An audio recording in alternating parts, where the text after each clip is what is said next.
Parcel na naman tayo. Pero hindi po ito damit. Pag may nadating na parcel, dapat i-videohan nyo bago nyo, ano. Tapos, close up muna ninyo yung pangalan nyo dyan. Ayan. Nakabaligtad. Pero ayan, o, pangalan ko yan. Kahit baligtarin nyo yan, pangalan ko pa rin yan. Ayan. Tingnan natin kung ano itong nasa ano ko, parcel. Gaano kadalas kang umorder sa online? Madalang lang naman, gamit lang sa bahay. Ayan. So, kita nyo na ba? Kung ano to?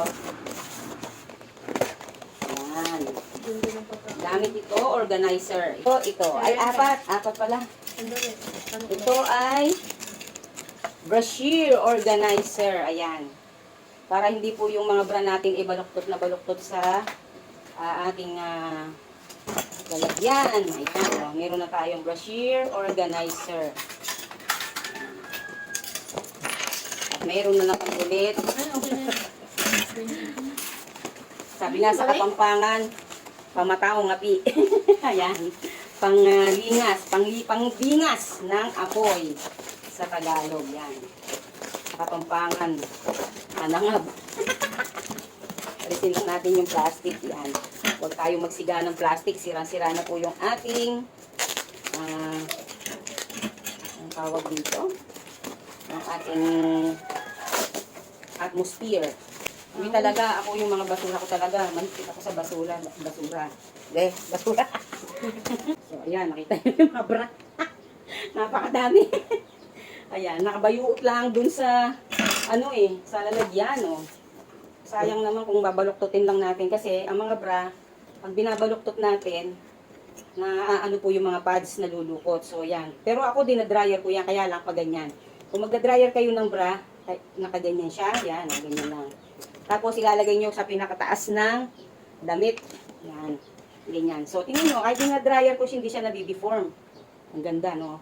O, yung mga nanay dyan, yung mga anak nyo, bilan nyo na ng ganito. Mura lang, Bilhin nyo na sa akin ng mga taga 1,500 ang isa. Joke. Joke lang po yun, Tiningin po kayo sa Binili ko po ito sa So, nabot na! Ang parcel! Sabi! Ang ganda niya, Pwedeng gawin nyo pag marami, pwedeng bicolor. Yan po, diba? Yan. Hindi na po siya nakakasagabal sa atin kasi nakabaluktot lang dun sa may gamitan diba? May sobra pa. Yan sa site sa'yo, Thank you. Yan. Ang ganda niya. Dissenting. Napaka-dissenting niyang tingnan. Ayan, Tsaka mukha siyang matibay, diba? Kung pambra lang naman, wag nyo lang babasain dahil ito'y kahoy. Pambra talaga yan, Diba? Ang ganda. So, ayan po. Sana nagka-idea na naman kayo at binigyan na naman kayo ng idea ni nanay. Ayan, bili na kayo ng bra. Ayan, bili na kayo ng bra. Salamat po sa panonood.